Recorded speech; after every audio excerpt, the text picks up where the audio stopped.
السلام علیکم ورحمۃ اللہ وبرکاتہ۔ اعوذ باللہ من الشیطان الرجیم، بسم اللہ الرحمن الرحیم۔ وَيَقُولُ الَّذِينَ آمَنُوا لَوْلَا نُزِّلَتْ سُورَةٌ فَإِذَا أُنزِلَتْ سُورَةٌ مُحْكَمَةٌ وذكر فيها القتال رأيت الذين في قلوبهم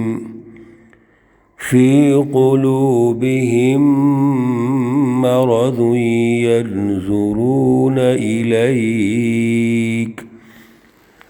ينظرون إليك نظر المغشي عليه من الموت فأولى لهم۔ صدق اللہ العلی العظیم۔ اللہم صلی علی سیدنا ومولانا محمد النبی الأمی وعلى آلہ واصحابہ وبارک وسلم وصلی علیہ۔ معزز سامعین و سامعات، پارہ نمبر 26 سورۃ محمد اور سورہ قتال، آیات مقدسہ نمبر 20 اور 21۔ اللہ رب العزت ان آیات کا فہم اور شعور عطا فرمائیں اور عمل کی توفیق اور صلاحیت عطا فرمائیں۔ گزشتہ دونوں رکوعات کے اندر اللہ رب العزت نے دو جماعتوں کا بطور خاص تذکرہ ارشاد فرمایا، اور ایک تیسری جماعت منافقین کی اس کا ہلکا سا تذکرہ کیا تھا۔ اس رکوع میں اللہ رب العزت منافقین کو ہائی لائٹ کرنا چاہتے ہیں۔ یاد رکھیے، یہ تینوں ہی جماعتیں ہیں جب سے انسان بنے، اللہ رب العزت نے آدم علیہ السلام کو پیدا کیا، اور پھر اس کے بعد آج تک تخلیق انسانیت ہوتی رہی۔ تو انسانوں کے تین گروہ ہیں جن کا سورۃ البقرہ کے پہلے دو رکوعات میں تذکرہ ہو چکا ہے۔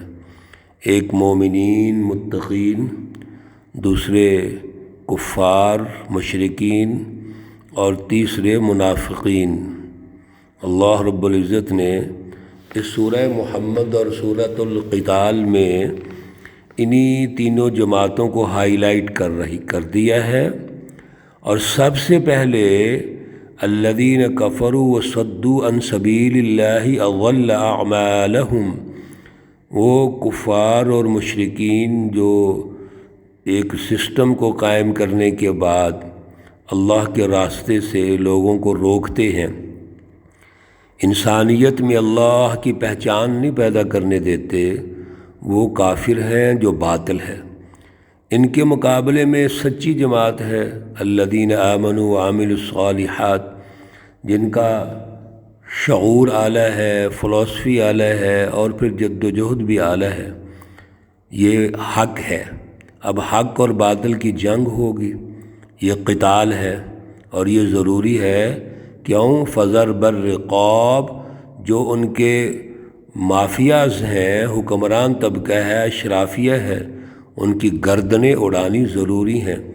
جب تک ان کا نظام ختم نہیں ہوتا، اس وقت تک انسانیت آزاد نہیں ہو سکتی۔ اللہ کے راستے سے لوگوں کو روکتے رہیں گے۔ اب اس رکوع کے آغاز میں اللہ رب العزت ارشاد فرماتے ہیں، جو آج آیات ہم نے پڑھی ہیں، کہ ایک وہ جماعت جو سچی جماعت ہے، جو حق پر ہے، وہ سچی جماعت بے تاب ہے اس کام میں کہ باطل ختم ہونا چاہیے، ظلم کا نظام ختم ہونا چاہیے۔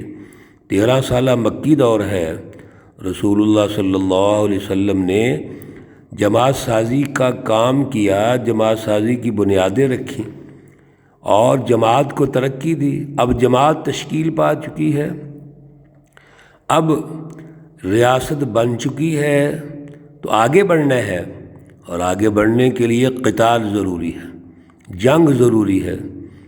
اس لیے یہ سچی جماعت بے تاب ہے، بے چین ہے، کب اللہ کا حکم آئے اور ہم باطل سے ٹکرائیں، اور ٹکرانے کے بعد اس باطل کو شکست دیں تاکہ انسانیت غلامی سے نکلے، آزادی کی طرف آگے بڑھیں، ترقیات حاصل کریں۔ وَيَقُولُ الَّذِينَ آمَنُوا لَوْلَا نُزِّلَ سُورَةٌ، یہ مومن اور سچی جماعت کہتے ہیں کہ یہ جو صورت ہے یعنی جہاد کا حکم ہے، اللہ کا حکم کیوں نازل نہیں ہو رہا؟ یعنی ہم تو تیار ہیں، جماعت اب میدان میں اترنے کے لیے تیار ہے۔ فَإِذَا أُنزِلَتْ سُورَةٌ مُحْكَمَةٌ، پس جب وہ محکم صورت یعنی اللہ کا حکم اور جہاد، جس سے اب آزمائش ہونی ہے، مقابلہ ہونا ہے، ٹکراؤ ہونا ہے باطل کے ساتھ، جب وہ اللہ کا حکم آ گیا، وَذُكِرَ فِيهَا الْقِتَالُ، اور اس اللہ کے حکم میں قتال کا ذکر تھا، لڑائی اور جنگ کا ذکر ہے۔ اب اللہ کا حکم یہ ہے کہ دشمن کا مقابلہ کرو، قتال کرو۔ اب جماعت سازی کا جو مرحلہ ہے وہ مکمل ہو چکا ہے، اگلے دور میں داخل ہو، اور جہاد کا حکم ہے۔ رَأَيْتَ الَّذِينَ، آپ دیکھیں گے ان لوگوں کو، فی قلوبہم مرض، جن کے دلوں میں بیماری ہے، جن کے دلوں میں مرض ہے، کس کا؟ انفرادیت کا، ذاتی اغراض کا، لالچ ہے، مفاد پرستی ہے، جو وقتی اور زندگی تعیشات چاہتے ہیں، وقتی منافع اور فائدہ چاہتے ہیں، ان کے دلوں میں بیماری ہے۔ وہ اجتماعیت پسند ہی نہیں ہے، وہ چاہتے نہیں ہیں کہ اللہ رب العزت کا قرب حاصل ہو، یہ مرض ہے ان کا۔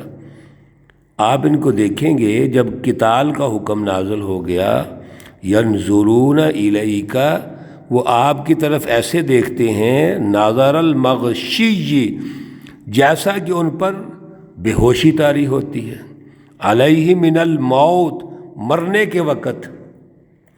اللہ رب العزت نے ایک نقشہ کھینچا اور ایک حالت ارشاد فرمائی کہ جیسے موت کے وقت ایک شخص مرنے لگتا ہے تو اس کی آنکھیں ڈر اور خوف کی وجہ سے کھلی کی کھلی رہ جاتی ہیں، اور وہ تک رہا ہے، دیکھ رہا ہے۔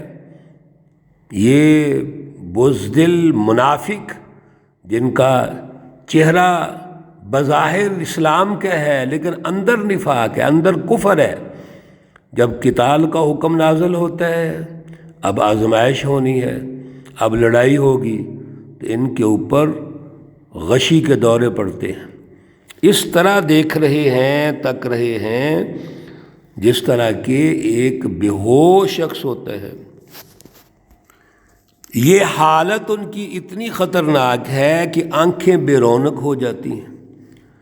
میرے عزیزو، منافق اندر سے بزدل ہے، وقتی فائدہ اٹھانا چاہتا ہے، اس کے سامنے انسانیت کی آزادی کا جو پروگرام ہے، اگر وہ اس کو قبول بھی کرتا ہے تو صرف عارضی مفادات کے لیے کرتا ہے۔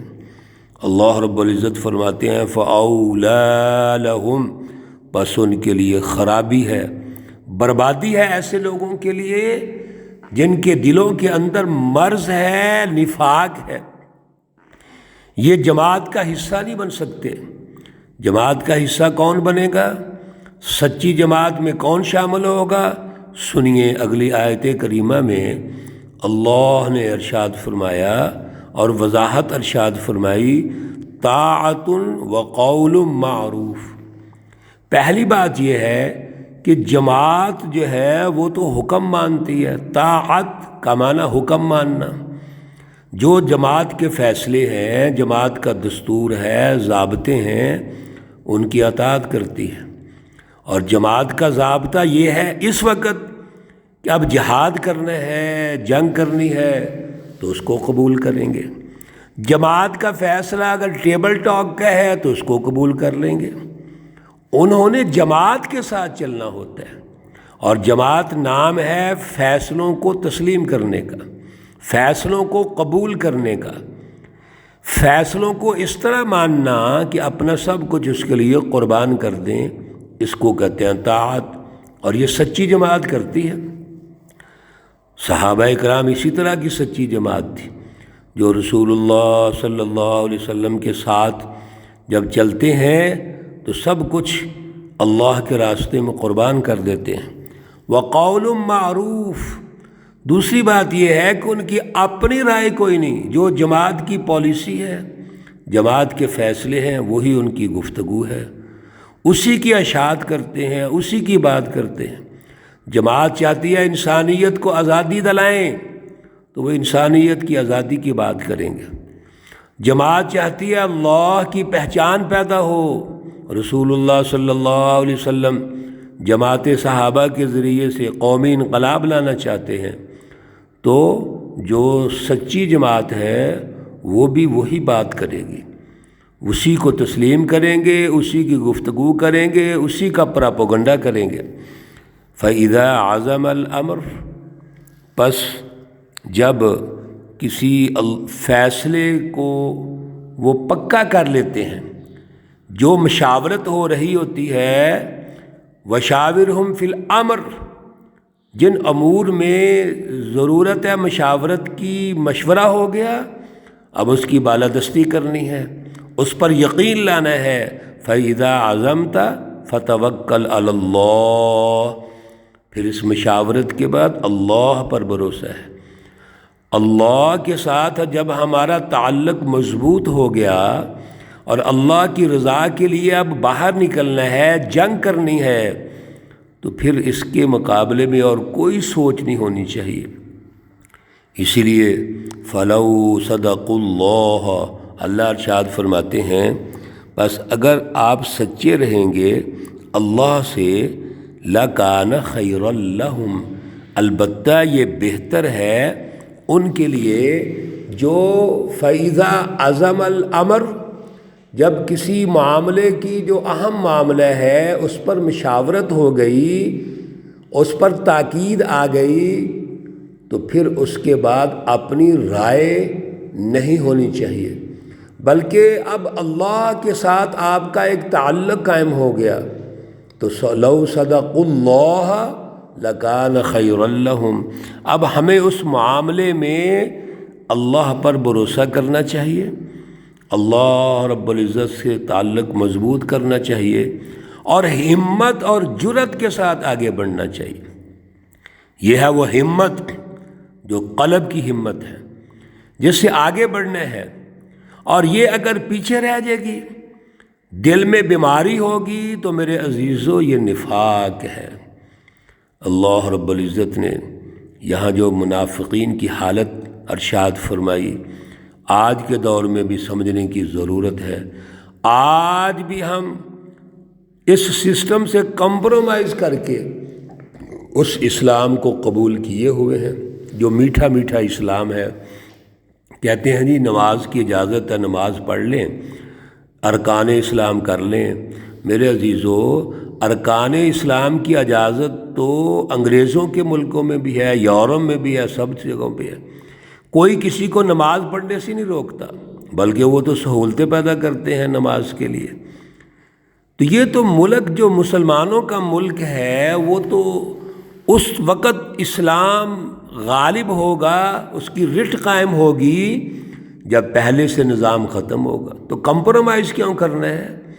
اللہ رب العزت باطل کو مغلوب کرنا چاہتے ہیں، حق کو غالب کرنا چاہتے ہیں، اور یہ اسی وقت ہوگا جب ٹکراؤ کی شکل میں، قتال اور جہاد کی شکل میں سچی جماعت پنجہ آزمائی کرے گی، مقابلہ کرے گی، لڑائی کرے گی، پھر یہ ہو سکتا ہے۔ اسی سورہ قتال اور محمد میں اللہ رب العزت ہماری یہی تربیت ارشاد فرما رہے ہیں اللہ ہمیں توفیق اور صلاحیت عطا فرمائیں۔